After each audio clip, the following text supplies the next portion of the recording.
Hello everybody. Hello everyone, welcome to another podcast with the Two Broke Brokers. Another episode of Two Broke Brokers, quite far in now. Before we start, Daniel, if you don't mind, I would just like to say thanks to everybody listening to us, because do you know what this episode is? No. 6 months since we started. 6 months? Yeah. I don't know when we recorded it, but we released our first episode on the 27th of October. Not bad. And it's the 25th of April today, so 6 months later. Yes. We're still going after 6 months. That's not bad, is it? I would say that's pretty good. Yeah, it's all right. I'm impressed. And another milestone we hit over the past week or so is 400 listeners. Listeners or listens? I don't know the difference. Well, a listener is 400 individual people have been listening to our podcast. Right. Or out of the total 15 to 20 podcasts we've done, all of them collectively have only had 400. It might be that second one. I'm going to check now quickly. In which case I'm a bit less impressed. I don't know actually. No. Either one is impressive that we're still going, but I think it's the second one. I think 400 listeners, like, over everything we've done. I should have just let you go. You should have just let me out there, right? You've rained on the parade a little bit. My bad. But we'll just fact check right now. yeah, we're just. Josh has got the all-time 419 downloads. 419 downloads. So that streams more or less. Okay, that's still not bad though. Yeah, that's all right. Yeah. So thank you to the 419 people. Oh yeah, thanks guys. Or, we already said thank you in the last episode anyway. I think it's just nice to hit the 400 milestone. Especially to the Belgian troops. The Belgian troops, 37 of them. It's crazy, man. We're bossing it in the UAE as well. Mate, do you want to have a little look at the map? Look at that, that's not bad, is it? We've got some global coverage here. Someone in Mexico. No one in Russia. No one in Russia yet. Alright, true. What's that country there? I think we've kind of slated them a little bit, to be fair. What's this? Here and there. Nigeria. We've got a Nigerian listener. Nice. That's alright, isn't it? I don't know anyone from Nigeria. You ever been? No, have you? No. Give it a shot. That's pretty. Anyway, yeah, pretty thanks happy with everyone. that, yeah. So, Josh, how are you doing? How was your week? What's been going on? Anything new? No, mate, nothing new, to be honest. It's been a relatively slow Easter/Ramadan this year, I think. It's been quite quiet on the residential side of things. It can't have been too slow. You know why? Because you've had these beers in your fridge for 2 weeks. And I haven't drank them, I know.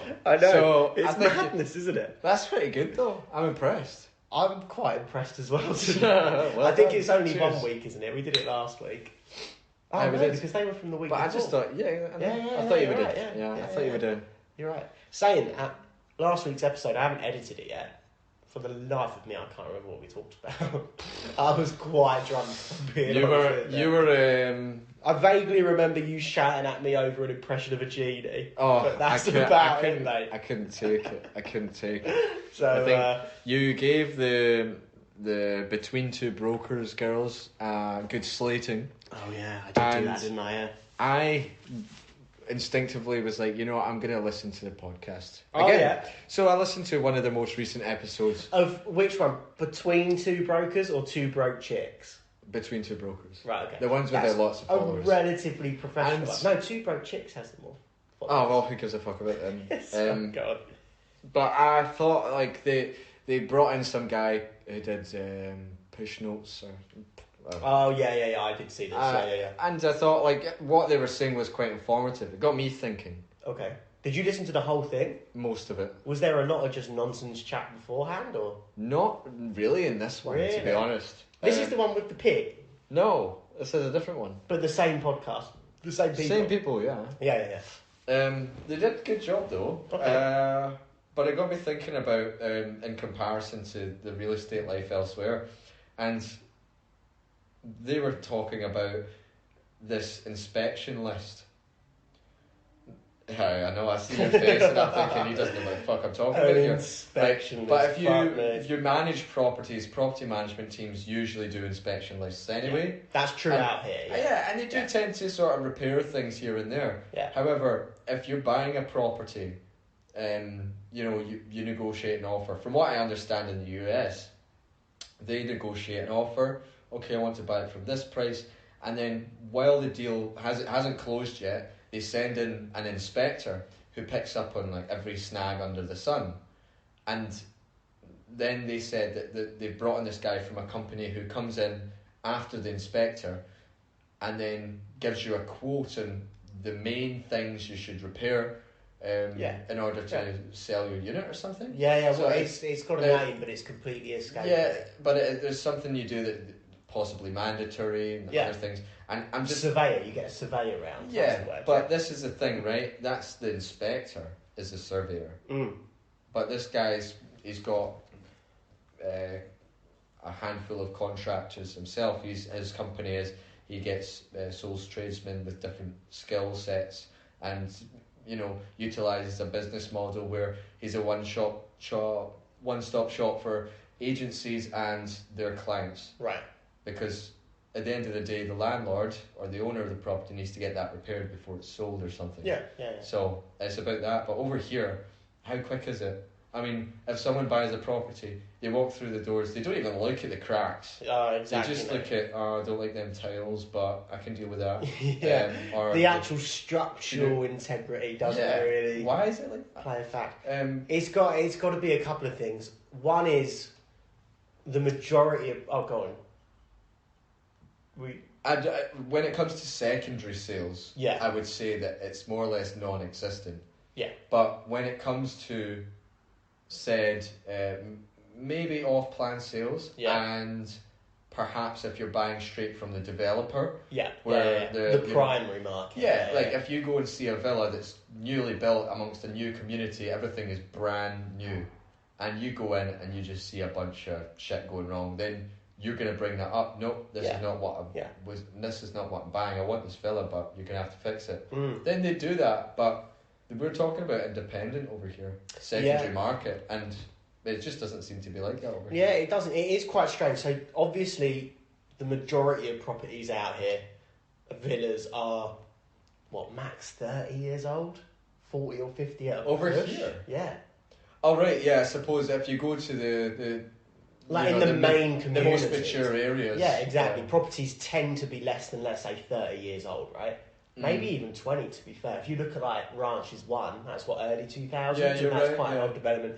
So I think that factors into it, that it's not brand spanking new, so you don't have the worry of something immediately going wrong. It's been tried and tested, and it's not been long enough. It's not a mature enough a market like the UK or America, where properties are hundreds of years old. So I think that factors in with the villa communities. Although you're right, common sense approach, you would still get a surveyor in my eyes. The other thing is that apartments are the majority of transactions out here, in which case the structural burden doesn't fall to the owner. That's true. It's building management, right? Yeah, that's true. So you then almost, maybe incorrectly, but you would still put the trust in the building management to maintain the building. That's what you pay service charges over here for, isn't it? You should still maybe just coming from a UK background, you should still get it done. Also, being a fucking tenant, being a real estate agent, to be fair, haven't experienced any structural damage to any property that I've done in the past 2 years. But it's things like because you don't mold see it from again. the AC, or there's that. But you just don't really see it out here. But that's because it's so new. Yeah. As soon as we've spoken about this before. What happens when a tower is 50 years old? What happens when a villa is 50 years old? Is it going to be as strong as it is now? This is it. Like, if a building catches on fire, and fucking hell, we talked about this before. We had to cut a few things out. But like the building, like you said, it's owned and it's managed by a certain entity, and they will need to do their due diligence and make sure they do their inspections and maintenance and blah blah blah blah. I think and we talked about warranties as well, and what materials and contractors, blah blah. We don't need to get into that again. I think it's going to take us down a big long tangent. You're right, but it does still happen. You've obviously got the Torch in Dubai Marina, which I think last year or the year before caught fire twice in the same year or something. Marina Diamond as well. Marina Diamond is quite that was. There was another one in Barsha recently. Barsha 1. near the Mall of Emirates. We saw that, didn't we? We were in McDonald's, do you remember? And we saw the smokes coming up. Yeah, maybe. Yeah. Do you remember that? Was that? Yeah. Well, and then there was one in... I drove past it about a few weeks ago. I just saw just darkness all up one side of the building. That was a bad one, mate. There was literally last week or the week before, there was one just by the Gold Souk, which again is an older sort of part of Dubai. Al Raz or something like that, I think it's called. Car? No, it wasn't that far. It was just by the Gold Souk, just sort of like Dira, Udmetha sort of way. 19 people died in the fire blaze. Yeah. That literally 2 weeks ago as well. I didn't see that. Really? Yeah. It's not even summer. I keep saying this, but it tends to be people just being spazzes and cooking on their balcony or something, isn't it? Yeah. Well, yeah, that's what it is. People throwing their cigarette butts off, people not knowing how to use gas cookers. That's why everything's electric in the more modern buildings. Yeah, it's the cigarettes as well. Like, if you chuck a cigarette off a balcony and it lands on someone's clothes that are out for drying, then, you don't know what the fuck's going to happen. No, mate, it's an idiotic thing to do. I mean, I've done it in the past, of course, but, I was drunk at the time. And you never know. You never know. You don't know. And it is just... It's scary. Because there was obviously the whole Grenfell thing in London. How long ago was that? Maybe 10 years ago or so? Do you remember? The whole cladding issue, the whole building went up. It was about 8 years, yeah. 8 years ago. More or less. My concern is that I don't see any cladding reports at all. Over here, yeah. When you're renting a property, when you're buying a property, I don't even hear that question being asked. Do you know what I mean? Yeah, you would want to, if you're buying a property, you'd want a report from said building manager of when their latest inspection was and what they picked up. So, right? And is that a third party inspection or is it your own company inspection? Because makes a big difference. Absolutely. It's not like a government authority or someone who's would you say accredited or specialised for these inspections who have come over, checked out the building and said that's safe. Yeah, when I was a conveyancer back in the UK, the sales process and the renting process used to take months prior to completion because you have to take out certain property searches before you can actually physically sell the property. And it's with the land registry back in the UK, and it takes 3 to 6 weeks for these searches to come through. And one of them is, for apartments, a cladding report. It's by law you can't sell in the UK without a cladding report. Yeah, you can without a mortgage. A mortgage will require you to get this cladding report in the UK, and it just doesn't exist now, and that's quite scary. And that is presumably why there are these events of these buildings just going up. It could be, but at the end of the day, that it'll come down to a fault. Why was the fire caused? Who was at the fault? And they'll find something, or they'll invent something. On the flip side of that, though, when Grenfell happened, I can't remember the exact statistics, but a lot of people died or were rehomed or whatever it was. Compare that to out here. So the Torch building caught fire twice last year. I don't think anybody died from it. Marina Diamond, I don't remember any deaths being reported from that. But you don't get reports on where those people who lost their homes had to go, do you? No, you don't hear that. But my point is, maybe it is considerably safer out here. In terms of fatalities. Well, perhaps. I don't have the evidence behind that, so... Anyway. I just think it's... Yeah, anyway. We are venturing down the path that we don't know anything about. It is quite dangerous. But it's interesting to point out. You don't hear of as many inspections as you'd like to hear. True. Okay. I've got one more thing to say, sorry, before we move on to whatever topic you've got for the week. I made an Instagram account. I saw that you followed me. You didn't follow back? No, I didn't. I saw it though. I should do. I'll do it right now. Do it later. But do it. So follow us on Instagram. We are now the number 2 and then Brokers. The number 2? Yeah. It's not the same. Fuck, someone got our name. It was just gone. Bastards. I know. So drop us a follow. You could DM. What could be cool is if people sent us topics that they want to hear about. Yeah, true. That would be good, I think. Well, you'll put the Instagram in the the next I'll publish. link it in the podcast. The next Yeah. Or continuously. Yeah. And we should get a couple of pictures. We'll figure this out between ourselves. We were supposed to talk about this. You mentioned it yesterday. Last time. Yeah, we will. We'll talk about this off air, but hopefully we'll have an up and running account for you guys to follow by the time this comes out, which will be in 2 or 3 weeks or so. Not from the time you're listening to this, but from the time we're releasing this, recording it. Fantastic. So yeah, give us a listen, give us a follow. That'll be fun. Swag. All right then, Daniel. Do you want to jump into whatever we're barely talking about this week? So in a previous week, we talked about being open to the market. We said, listen, even if you're comfortable and happy in the job you're in, and you get a job offer, or you're presented with and are looking for, just out of curiosity, something that might catch your eye. Yeah. Why not do the job interview and blah, blah, blah? Well, I had a job interview. Okay. Last week. Right. And I just said, okay. And it was different job. It was insurance for medical. And I thought, you know what, I'm going to go and have a look. I obviously told the guys that, I want it. Because I want to see what they have to offer. Interest. And when you see a job description in someone who's headhunting you, then you're gonna want to know more, right? Yeah. So I went to the interview and I said hello, and I had prepped a little bit for it, of course, and I thought a question that came up was when it came to the sale. It was a sales-based job as well, so a bit of base salary plus comms, and they said, can you give us an example of out of the box thinking? Fucking hell. Right? Okay. And I didn't have any examples up my sleeve per se. I feel like I do it all the time. Yeah. I feel like all I do is solve problems. So instead of giving them a big spiel and all I do is solve problems, all I do is think out of the box, you can't just say that, right? Because that's the arrogance that you spoke about. Yeah, exactly. Yeah. So I've learned from your mistakes, of course.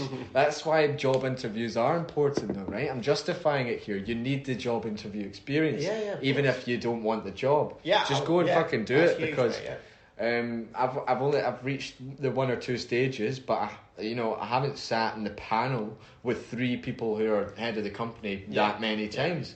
And if you can do that quite a few times without, getting a bad rep, you know what I mean? Like, it's just life experience more than anything, isn't it? It's good for you, definitely. So I went through with it. Can you give me an example about the box thinking, Daniel? I say, okay. And I just sat there and I was like, fucking hell, why is this so hard? I was like, well, a company wanted this amount of space. I took them to a unit that was a little bit less because their budget was low. And I thought, listen guys, why don't you take 2 units? And I sounded like an absolute retard. And I was like, right, okay. I pulled a few out of the box in the moment, but I'm thinking that was actually quite a hard example. And it's something that you need to sort of think about and make sure you have prepared, right? So I've wrote down a few points here about what out of the box thinking is. All right. Now, what it is, because I broke it down in front of my interviewers. I said, well, I guess what you mean by out of the box thinking is about the flexibility of others who you do business with and how they're willing to, compromise or perhaps change parts of the proposals. Yeah. You also come across obstacles such as narrow-mindedness. Mm-hmm. And I thought, some people are not transparent, right? And this can be perceived as narrow-mindedness, right? Because they don't want to tell you everything about something. Which is kind of fair enough, though, like, right? if I'm someone who just wants a lesser price on something, then I might come across as someone who does. I'll deliberately be like, oh, I don't want this unit that much. Yeah, of course, yeah. Blah blah blah blah. You find an interest, yeah. And you need to say to that person, listen, I know you may or may not want the unit, but I cannot move on said price. What else can we do? What do you like about the unit? Tell me everything right now.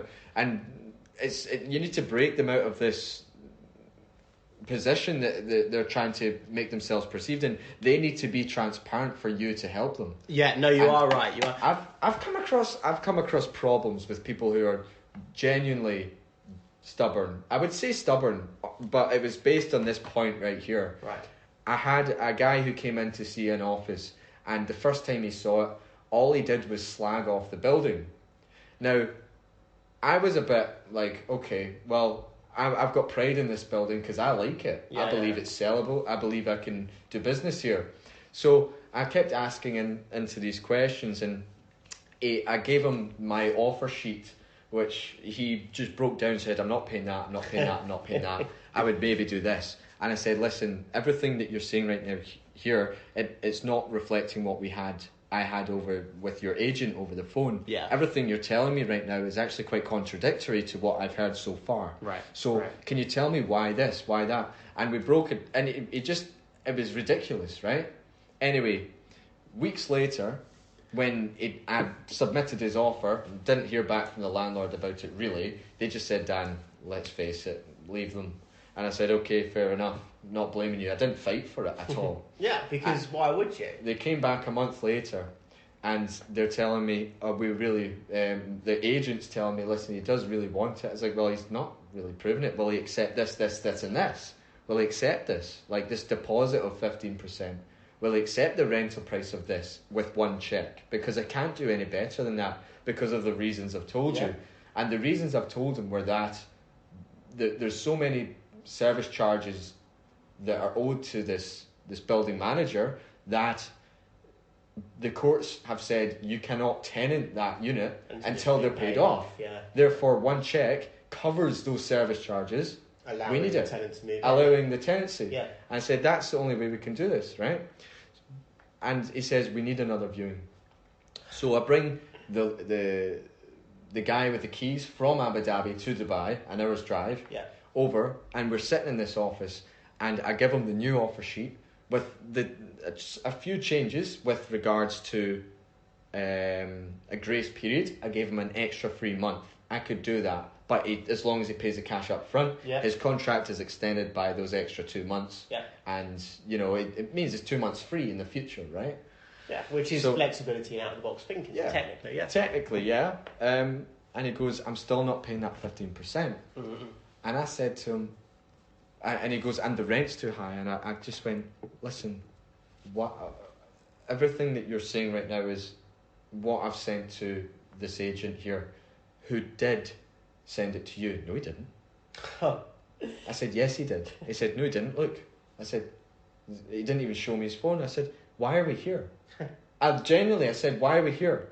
And I looked at him, and I just let him see it. I was like, I can't do this. I can't do that. We shouldn't be here. And I just sat there and I waited. He brought his sister and her boyfriend. They looked around the unit as if she was the decision maker. That's what he told me. And he says, I don't even like this unit. She's the decision maker. Yeah. And I was like, no, she's not. Yeah. You're the decision maker. I said, we're not playing this game. Let me know what you think right now, right here. Can you do this or not? And he says, I can do this. And then he crossed out a few other points. Another client came the next day or in the next few days. I ended up proceeding with the deal with them. Right. And then I had the agent call me up constantly. He's really upset. He really wants the unit. I said, no. Is this the Burj Khalifa one? It was in the Burj Khalifa. It wasn't. I have a million stories about that, right? Well, but this is so interesting, right? Because you're sort of taught from every sort of thing is that if you're interested in something, like if you were to buy a car and you fell in love with the car, you wouldn't go to the salesman, I fucking love this car so much, I really want this car, would you? You'd be like, it's all right. Because then you think when you put forward the offer, you're going to negotiate. That's true. But if you honestly went to that salesman, listen, I really like it, here's what I can do, give me the best offer. Transparency would help moving forward. Because otherwise you're asking someone to sell it to you. And no one likes to be sold to. Exactly. So I just, there's a difference between transparency and narrow-mindedness. Yeah, agree with that. That was my point. And I hope that example kind of proved that a little bit. Like the guy... Are you saying he was not transparent or he was narrow-minded? I'm saying that he was obstructive. Like, narrow-minded... It wasn't narrow-minded because it wasn't like he was denying what I was saying. It wasn't being transparent. Narrow-minded did. No, I don't think narrow-minded. I think so, but perhaps he was just being silly, obstructive. I don't know. The whole sister or wife thing, being the decision maker, is a huge negotiation tactic that I come across in residential. It can be, except when she walks into the office and goes, "Oh, this is amazing! I love this view." But they do that all the time. I get that all the time. The wife walks out, and then the husband is sitting there a little bit moved. They were talking about where they're going for dinner in the elevator. I was like, "What is this?" But all I did all the time. But all it did was, if anything, it was disrespectful. Yeah, I get that. Because for the second time with the meeting and where we're meant to be concluding business, they've still rejected everything that I've given them, and then they start talking about dinner instead of business, and he's lying to me, and he thinks that I believe him. Like, do you know what I mean? Like, I don't believe anything you're saying. By the way, do you understand that I've just asked you why are we here, and I'm not happy. Yeah. How is that going to make me do favours for you? Yeah, that's the thing, right? Why would I go out my way when you think I've got no one else who wants this unit? Do you think that I'm at your feet right now, like begging you to please take this unit? No, it's not happening. Yeah. Like I've got self-respect, so I think I know why this is happening. I didn't take it personally. No, of course I'm just saying this out loud. I didn't take it personally. Yeah. Someone else came in who wanted the unit. Was straightforward. We negotiated transparently, and things went well. I said, you would actually make a much better tenant. Exactly. I'm doing this on behalf of the landlord, because when I was talking to the landlord about this other guy, they were like, I don't like him. Yeah. You know what I'm saying? Can I just, on that whole transparency thing, the reason I think that guy was pushing back to you so much, and the reason I also agree with you, I sort of get a lot of pushback from tenants that they don't trust me, sort of thing. Like, that happens occasionally. They don't trust me. And the reason for that is because Dubai is one of the only markets in the world where the tenant in residential, I know as commercial you get paid by most developers, but in residential the tenant pays the fee legally. The landlord doesn't have to. In the UK it's reversed, right? The landlord pays a fee for selling the property or renting the property. Yeah. So I think it's a mentality is that the tenants come over here expecting an agent to be working for the landlord because the landlord is the one paying the fees. We have to break down that stereotype and be like, actually, we have the landlord's interests in us, but you are the one paying us at the end of the day. But that you can say that from both perspectives, because there's a lot of buyers and leasees who know that the agent is getting commission now in Dubai. Yeah. And they know that, like, they almost that they end up treating agents like dirt, because certain agents will do everything and anything for their clients. Yeah. Now, I'm not saying you cannot give someone a fantastic service, right? Of course you should. Do that through integrity, honesty, competency, and all the rest of this. But it doesn't mean you need to, wash their feet and hang around their side like a dog on a lead. Do you know what I mean? Mm-hmm. Like, they're not your. Do you know what I mean? You still have self-respect if you are a consultant. Yeah, you are absolutely. You're not a dog on a lead, is what I'm trying to say. Yeah. Anyway, I've got another point here. Asking why and not getting answers determines stubbornness. If you ask someone why and they genuinely, they're not giving you the answers, you need to try and figure out why they're not giving you the answers. Okay. So are they being stubborn in a sense that they don't want to tell you too much so that they do have more power? Yeah. If they're not giving you the answers, do they not trust you enough to tell you? Yeah. So how do you get around? Do they even know the answer? Because that's, or do they not know what they're exactly looking for? that to me is a problem. If they don't know, if they won't tell me why, then why am I not getting answers? That to me is a red flag, to be honest. Yeah. Either definitely. I'm doing something wrong or they don't know what they want. Yeah.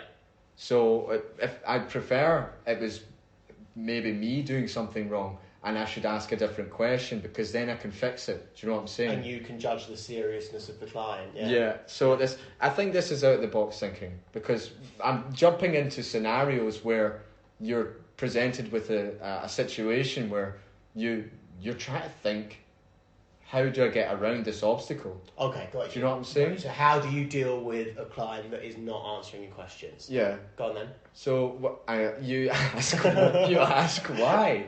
Yeah, but they're not answering. Right. If they're being aloof. So, for example, this is what I'm saying.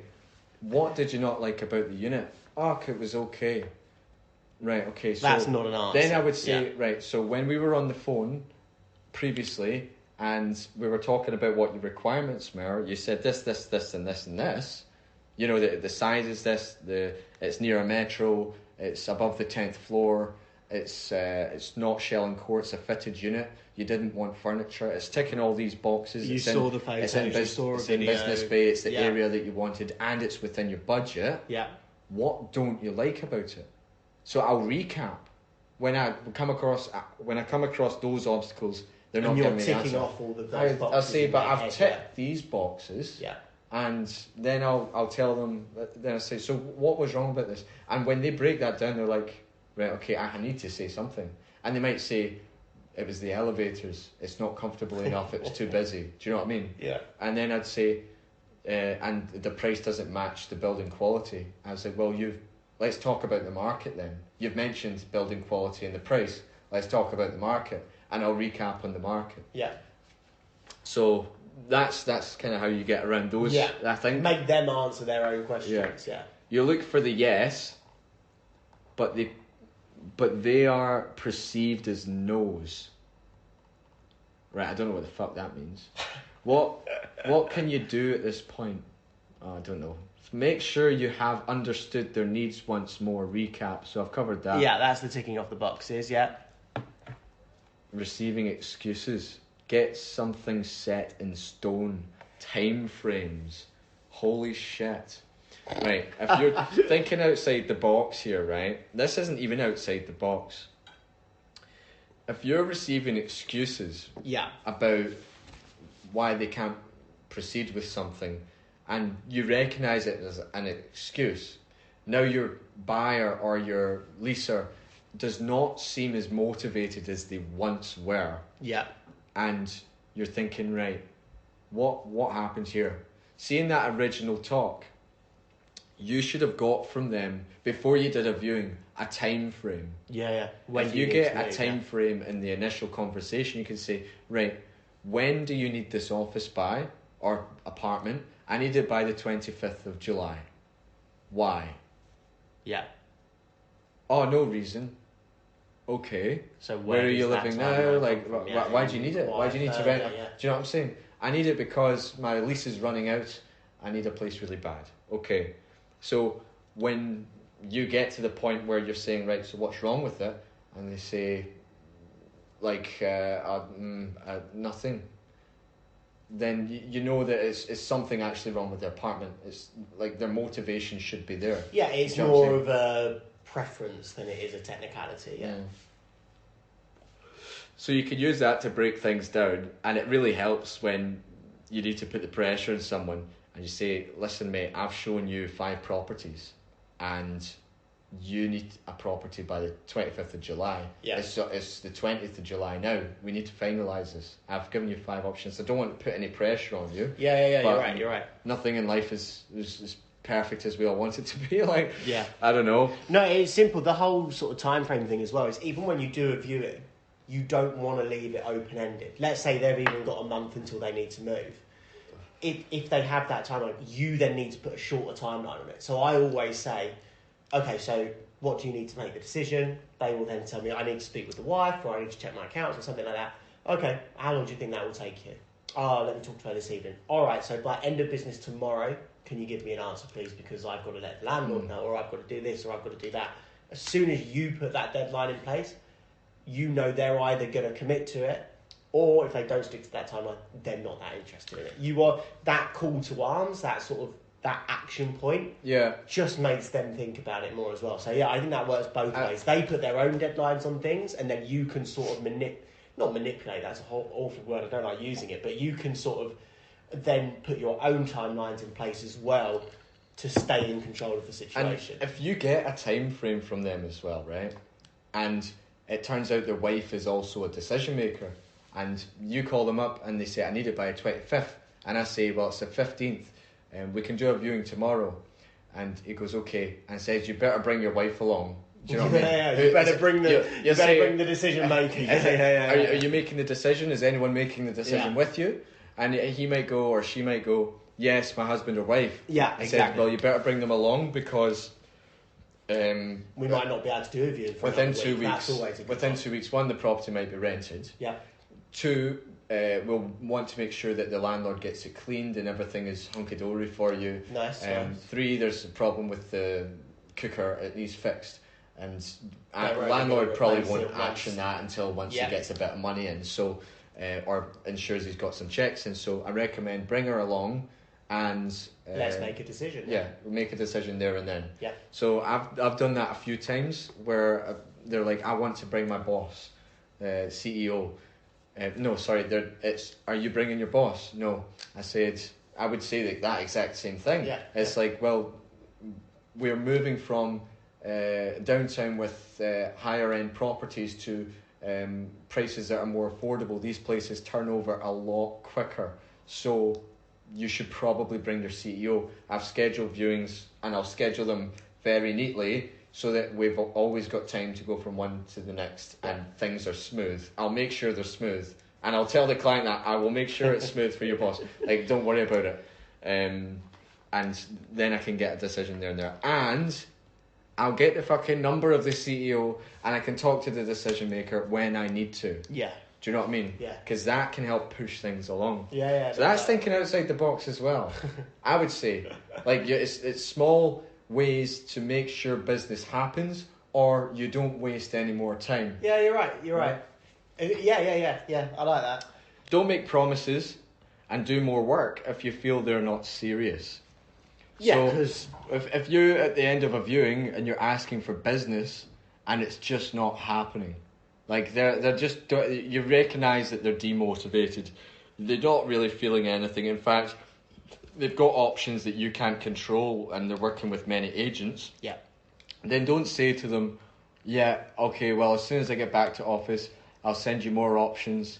I'll get the floor plans for this unit. Yep. And get you all the details on this so you can make a more informed decision.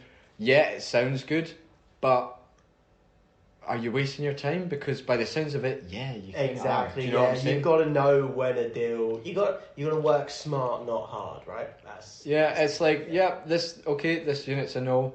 What else are you seeing? Yeah. What else is coming up? Okay, do you need my advice? Like, tell them about what you think of the buildings. If just go. Step back and give them a chance to prove. So, I feel like silence is great. Yeah, not wrong. When you're negotiating,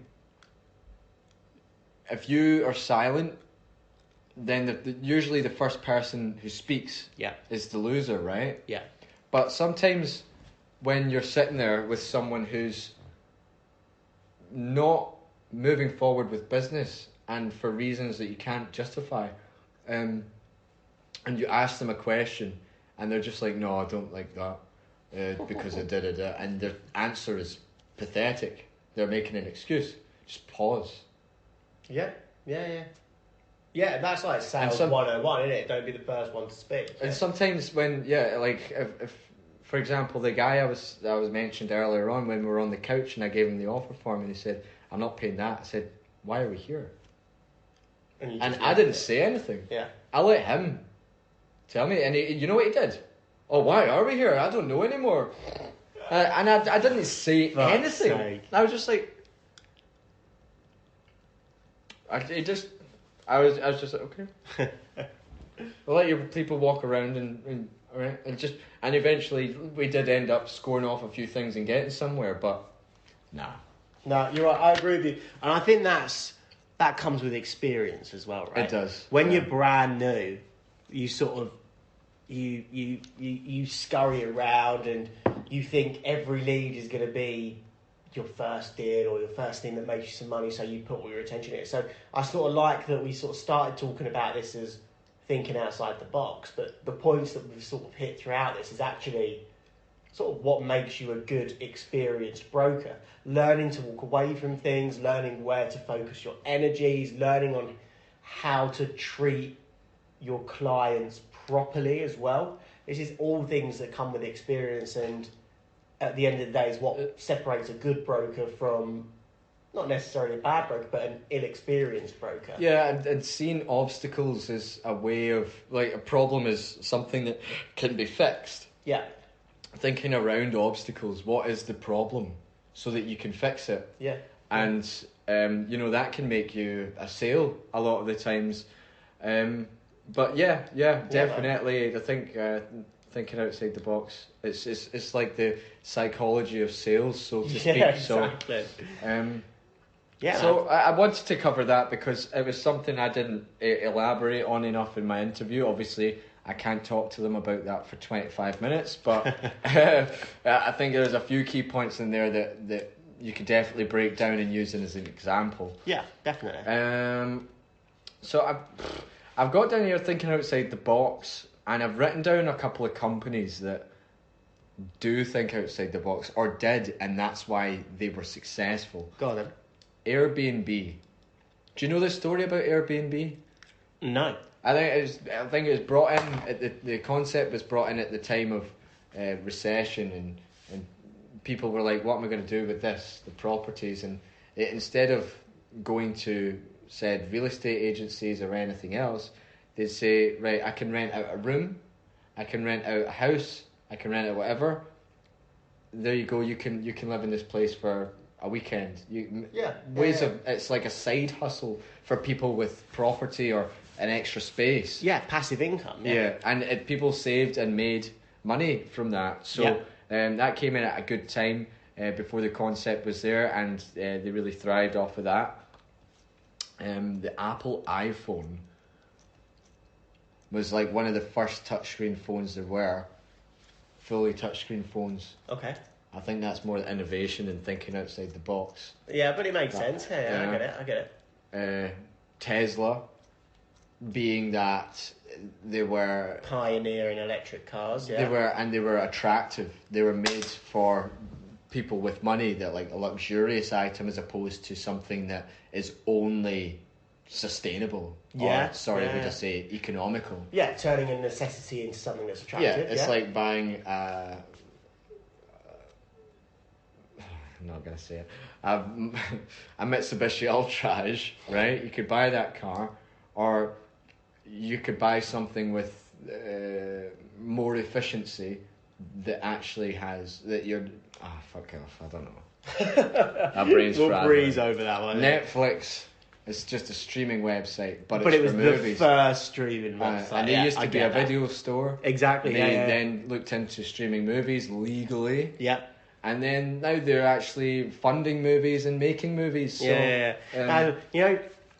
they obviously started off same as Blockbusters as DVD rentals, right?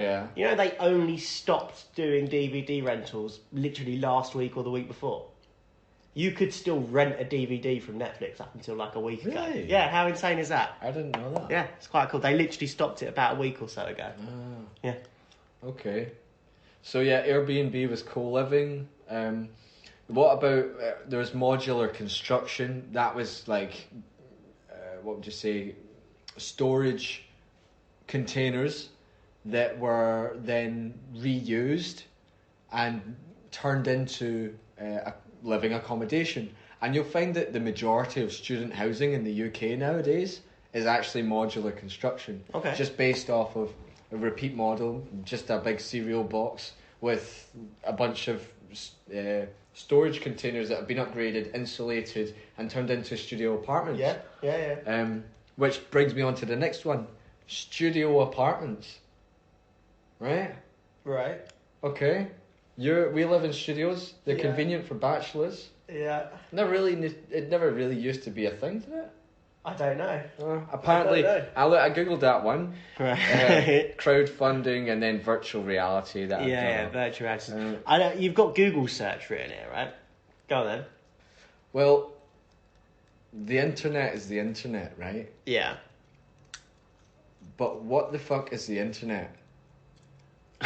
Like you use, like what is it? Like what is the internet? Because like you use Google, you use Firefox, you use Microsoft Edge, but before you use those, what is it? The internet. But this is what I'm saying. The internet before used to be a place where you could send things over the internet. Yeah. Like email. Yeah. So then it's like the Yellow Pages turned, right, okay, I'm Google, and I'm thinking, I could put the Yellow Pages on the internet for people to find. Yes. Right, so I'll put it on my Google. Think of it as like a holding company for everything, but it doesn't own anything. Okay. But, it's, alright, so let's try and wrap this up. With the Google search, though, did you ever... That's a bit retro. But... Before Google, did you ever use Ask Jeeves? No. Right, so maybe it was quite an English thing. But there was a website, what is Google? It's a browser. A browser. There was a web browser called Ask Jeeves, right? Which I remember using more before Google really blew up, right? And it was a search bar, and then it had a little butler next to it, and you would type a question, and then the butler would respond to you, and that was how it'd be, no right? Way. Yeah, it was quite cool. But my point there is that Google then came and took over the market by storm, right? So there's thinking outside the box, but there's also innovating on something and doing it better. The modern day example of this, right, is Zoom, yeah? Yeah. How long has Zoom been a prominent thing for? Not really long. It really blew up over lockdown, right? Yes, because it was actually one of the best functioning ways to video call. But before lockdown, would you have used Zoom? I had no need to. But when you're in an office and stuff, you'd use Skype, right? Skype has been around for the past 10, 15 years. Video calling, instant messaging, all this sort of stuff. But it was never made for corporates. Skype was always just, I'm going to Skype my pal.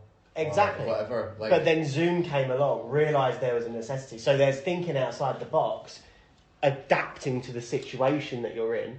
And then even if there are competitors... niche markets, isn't it? Exactly, mate. So you're absolutely right, thinking outside the box, So I think that's... I think it's been a relatively short episode, but we've covered some good points there, I think.